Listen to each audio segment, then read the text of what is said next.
ఓం శ్రీ కాలభైరవాయ నమః. ఓం శ్రీ కాళికాదేవాయ నమః.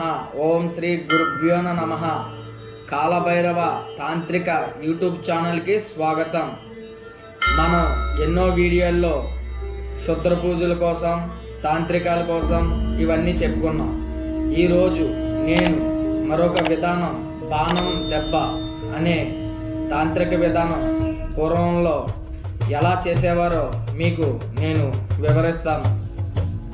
ముందుగా ఇది చాలా ప్రమాదకరమైన తాంత్రికం. ఇది మీరు ఎవరో కూడా ట్రై చేయొద్దు. ఇది చాలా ప్రమాదాలకు దారితీస్తుంది. నేను చెప్పేది విని పూర్వంలో ఎలా చేసేవారో తెలుసుకోండి. ముందుగా తాంత్రికుడు ఏ వ్యక్తినైతే అంతం చేయాలనుకుంటున్నాడో ఆ వ్యక్తి తల ఎంటుకలు, గోర్లు, బట్టలు, కాలు కింద మట్టి ఈ 4 సంపాదించుకొని భద్రపరుచుకుని ఉంచేవాడు.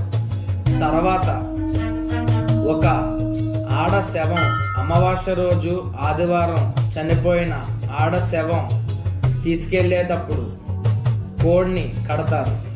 ఆ కోడిని 3 దిక్కున శవాన్ని దింపుతారు. దింపి మళ్ళీ తీసుకెళ్తారు. ఆ దింపిన దిక్కున పెట్టే బియ్యం భద్రపరుచుకునేవాడు, కోడిని భద్రపరుచుకునేవాడు.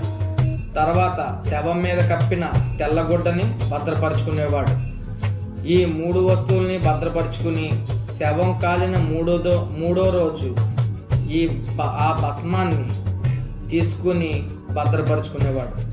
ఈ 4 వస్తువులు ఇంతకు ముందు ఏ శత్రువునైతే అంతం చేయాలనుకుంటున్నాడో ఆ 4 వస్తువులు, ఈ 8 వస్తువులు తీసుకుని గ్రహణం రోజునాడు ఎవ్వరూ లేని ప్రదేశంలో ఒక ఊడల మర్రి చెట్టు దగ్గరికి వెళ్ళి ఒక కట్టె తీసుకుని కాల్చి దాని మీద కుండ పెట్టి, ఒక పొయ్యిలా తయారు చేసి దాని మీద కుండ పెట్టి ఆ కుండలో ఈ తెచ్చుకున్న బియ్యం ఉన్నాయి కదా, 3 దిక్కున తీసుకున్న బియ్యంతో అన్నం వండేవాడు.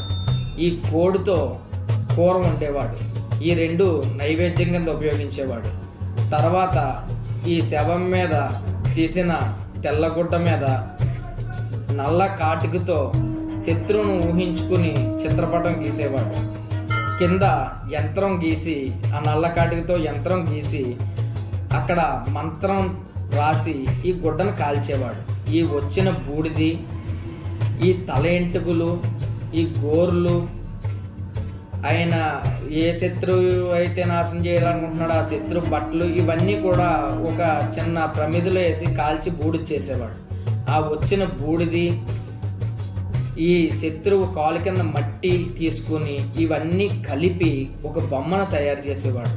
బొమ్మను తయారు చేసి దానికి దీప నైవేద్యాలు పెట్టి, ఈ నైవేద్యం కింద ఈ కోడి అన్నం వండింది నైవేద్యం కింద పెట్టి ఈ బొమ్మని ఊడల మర్రి చెట్టుకి పెట్టేవాడు. పెట్టి కట్టెలతో కాల్చిన శవాన్ని కట్టెలతో కాలుస్తారు కదా, ఆ కట్టెల యొక్క పుల్ల తీసుకుని దాన్ని బాణం కింద తయారు చేసేవాడు. బాణం కింద తయారు చేసి గడియలు చూసుకుని శత్రువుకి తారాబలం ఏ టైంలో పడుతుందో చూసుకుని ఆ టైంకి మంత్ర జపంతో, మంత్ర సాధనతో ఈ యొక్క బాణానికి చాలా శక్తిని ప్రసాదించేవాడు.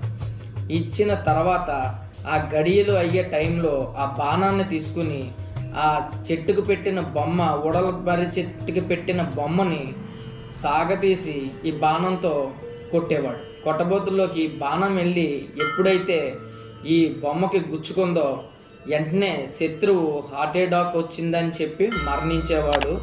ఇది ఎవరో కూడా కనిపెట్టలేని తాంత్రిక విద్య. దీనికి శత్రువు 1 రోజులు 2 నెలలు మంచం మీద పడి బాధపడే ప్రయోగం గంట కాదు. ఇది బాణం దెబ్బ అనేది ఎక్కువ కొండల్లో చేసేవారు. ఈ తాంత్రికం చాలా చాలా చాలా పవర్ఫుల్ తాంత్రికం. దీన్ని ఎవ్వరూ కూడా కనిపెట్టలేరు. మనిషి చనిపోయాక ఎక్కడికైనా వెళ్ళి చిబెట్టుకుంటే తెలుస్తుంది తప్ప ఈ ప్రయోగం చేసేటప్పుడు ఎవరికి కూడా తెలియదు. ఈ ప్రయోగాన్ని మీరెవరూ కూడా ట్రై చేయొద్దు. ఇంకా మరెన్నో వీడియోస్ కోసం మన ఛానల్ని లైక్ చేయండి, షేర్ చేయండి, సబ్స్క్రైబ్ చేసుకోండి. మీకు వచ్చే వీడియోలో వశీకరణం కోసం మీకు వివరిస్తాను. జై కాలభైరవ.